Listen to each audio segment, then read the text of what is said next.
যুবকদেরকে যখনই সলাতের ব্যাপারে কোশ্চেন করা হয়, তখন ম্যাক্সিমাম টাইম তাদের কাছ থেকে যে উত্তরটা পাওয়া যায় সেটা হচ্ছে এই ৪ ওয়াক্ত পড়া হয় আর কি, অথবা ফজরটা কাজা হয়ে যায়। কেন? কারণ সকালে উঠতে পারি না। আর এটা ১ দিন ২ দিন না, ফ্রিকোয়েন্টলি হচ্ছে। সমস্যাটা কিন্তু বিশাল। এখন প্রশ্ন হচ্ছে, আপনিও কি এই সমস্যার মধ্যেই আছেন কিনা? যদি থেকে থাকেন তাহলে এটার সলিউশন কি? সাধারণত আমরা ফজরে উঠার জন্য ১টা বা ২টা অ্যালার্ম সেট করাকেই আমাদের একমাত্র কাজ মনে করি। যদি আপনারও এমনই মনে হয় তাহলে আপনি এখনও প্রবলেমের রুটে পৌঁছাতে পারেননি।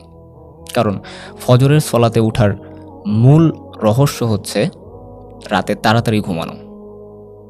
এটাই হচ্ছে আপনার ফজরের সলাতের প্রিপারেশনের প্রথম পদক্ষেপ। কারণ শয়তান কিন্তু আপনার সলাত কাজা করার জন্য রাত থেকেই কাজে নেমে পড়ে। সে নানান বাহানায় আপনাকে তাড়াতাড়ি ঘুমোতে যেতে দেয় না। আর এখন স্মার্টফোনের যুগে দেরিতে ঘুমোতে যাওয়া তো একটা সোশ্যাল ট্রেন্ডে পরিণত হয়েছে। বিশেষ করে তরুণদের কথা যদি বলি, ইউটিউব, ফেসবুক ঘুরতে ঘুরতে ক্লান্ত হয়ে যখন তারা ঘুমোতে যায় তখন রাত প্রায় ১টা কি ২টা বাজে। এখন আপনিই বলুন, যার ঘুমাতে ঘুমাতে রাত ১২টা পার হয়ে যায় তার জন্য কি ফজরে উঠা সহজ হবে? কখনো না। ইভেন আমরা যদি আমাদের রোল মডেল, আমাদের আদর্শ রাসূলুল্লাহ সাল্লাল্লাহু আলাইহি ওয়াসাল্লামের লাইফস্টাইল দেখি, আমরা দেখতে পাবো যে তিনি এশার পরে কথাবার্তা বলা বা অন্যান্য কাজকর্ম করাকে কিন্তু অপছন্দ করতেন। এমনকি অনেক ফাকিহ এশার পরে বিনা কারণে জেগে থাকাকে মাকরু বলেছেন।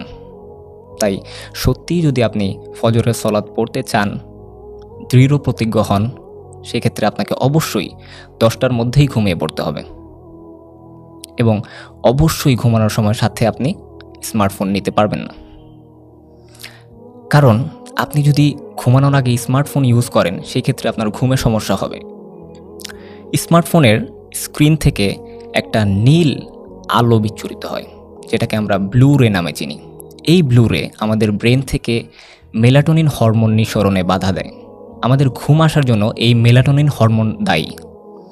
যখন আপনার মেলাটোনিন হরমোন নিঃসরণে বাধাগ্রস্ত হচ্ছে তখন কিন্তু আলটিমেটলি আপনার ঘুমে প্রবলেম হচ্ছে।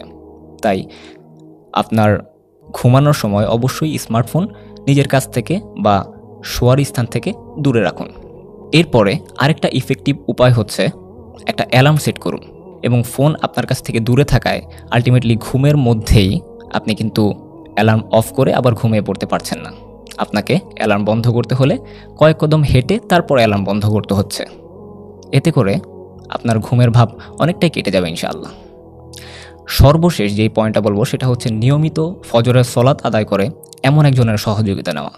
এটা হতে পারে আপনার পরিবারের কোনো সদস্য, অথবা আপনার বন্ধু, অথবা প্রতিবেশী। তাকে বলুন ফজরের সলাতের সময় একটা ফোন কল অথবা কলিং বেল অথবা যে কোনো মাধ্যমে আপনাকে যেন ডেকে দেয়। এতে করে আপনিও তার মতোই ফজরের সলাতে নিয়মিত হতে পারবেন যদি আল্লাহ তৌফিক দেন। তাহলে আমাদের সম্পূর্ণ আলোচনাটাকে যদি সংক্ষেপ করি, আমরা 4টা পয়েন্ট পাই।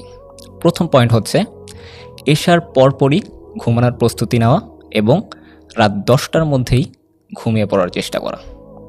নাম্বার 2 নম্বর পয়েন্ট হচ্ছে ঘুমানোর সময় ফোন নিজের কাছে না রাখা, বরং নিজের কাছ থেকে বা শোয়ার স্থান থেকে একটু দূরে রাখা। 3 নম্বর পয়েন্ট হচ্ছে একটা অ্যালার্ম সেট করা, যেটা আপনার কয়েক কদম হেঁটে গিয়ে অফ করতে হয়। এবং সর্বশেষ পয়েন্ট হচ্ছে নিয়মিত ফজরের সলাত পড়ে এমন একজনের সহযোগিতা নেওয়া। পরিশেষে বলবো, আল্লাহ তাআলা আমাদের সবাইকে নিয়মিত জামাতের সাথে ফজরের সলাত আদায়ের তৌফিক দিন। আমিন।